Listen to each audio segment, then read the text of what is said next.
Menjadi trending topik setelah viral di media sosial, kasus pelaporan seorang polwan di Palembang berpangkat Bribtu Suci Dharma, yang melaporkan suaminya berinisial DK seorang ASN di Kabupaten Ogan Komering Ilir saat ini terus bergulir. Di mana diketahui Suci Dharma yang melaporkan suaminya dengan kasus penipuan dan perzinahan itu, ternyata karena tidak terima telah ditipu mentah-mentah oleh suaminya, yang telah berselingkuh dengan wanita lain yang telah bersuami dan memiliki anak dari hubungan gelapnya tersebut.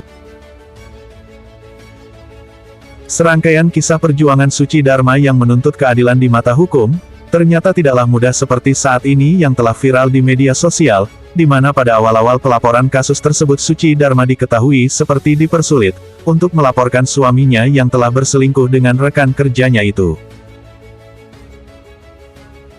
Seperti dilansir dari media IDN Times, kuasa hukum Bribtu Suci Dharma Titis Rahmawati, pada Selasa tanggal 10 Mei tahun 2022 lalu menceritakan, pihaknya sempat kecewa saat laporan kliennya ditolak oleh oknum yang ada di Polda Sumsel pada tanggal 21 April tahun 2022 lalu. Namun laporan kliennya baru diterima setelah 4 hari berselang atau tepatnya pada tanggal 25 April tahun 2022 kemarin.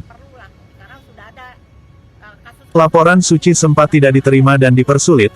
Saya heran, ini rumah kliennya tempat dia bertugas, kok untuk laporan saja tidak diterima. Pada waktu itu saya katakan kepada polwan yang ada di sana, ini polwan loh, masa kalian tolak, terangnya. Titis juga mengaku laporan kliennya itu ditolak oleh seorang polwan yang bertugas di Unit Perlindungan Perempuan Anak Polda Sumsel, di mana laporan itu dianggap oleh oknum tersebut tidak memiliki bukti yang kuat, untuk dipidanakan dengan pasal penipuan dan perzinahan.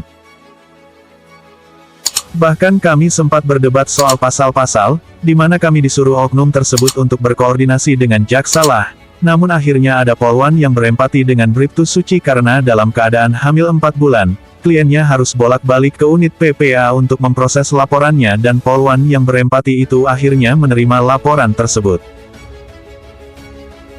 Berbeda dari polwan sebelumnya, polwan ini meminta Suci datang untuk membuat laporan ketika dirinya piket, di mana sebelumnya kita diminta bukti lengkap yang mana kita ingin agar kasus ini diperiksa, makanya kami butuh melapor, dan akhirnya pada tanggal 25 April kemarin ketika polwan yang berempati itu piket laporan kliennya itu akhirnya diterima, sampainya kepada media itu. Jadi kita sempat ada jeda 4 hari ya, dari melapor itu kita sudah berusaha dari tanggal 19 ya. Melapor, diskusi, terus disuruh karena pasalnya tidak tepat lah, inilah, itulah, gitu loh.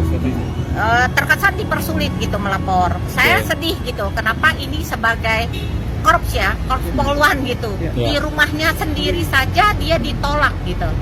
Sementara dia begitu kebingungan dan begitu kalut gitu loh. Mau mengadu kepada siapa, memperjuangkan haknya gitu loh. Nah akhirnya saya akan coba terus bahwa berkoordinasi lah dengan pihak-pihak yang masih berusaha memperdebatkan pasal-pasal gitu. Padahal di undang-undang sudah jelas, di Perkap Kapolri nomor 6 2019 sudah jelas, proses menerima laporan juga kan pasti ada proses penyelidikan dulu gitu loh. Kenapa harus ketika proses lidik ini tidak digunakan, tapi sepertinya kami harus menemukan alat bukti semuanya dulu gitu loh.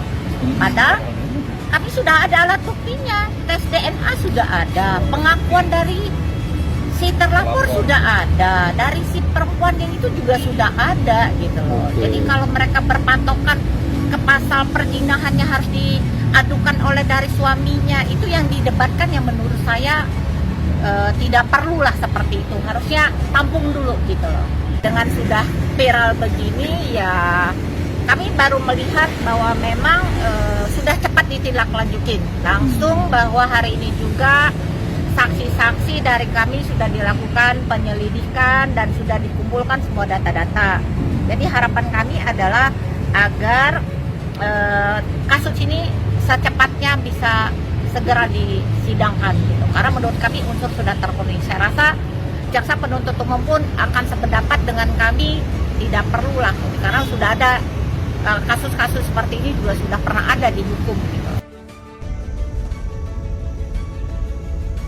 Sementara itu Wadir Reserse Kriminal Umum Polda Sumsel, AKBP Tulus Sinaga kepada media itu mengungkapkan, bahwa laporan korban sedang ditindaklanjuti unit PPA dan sejauh ini belum ada konfirmasi yang membenarkan laporan tersebut sempat ditolak.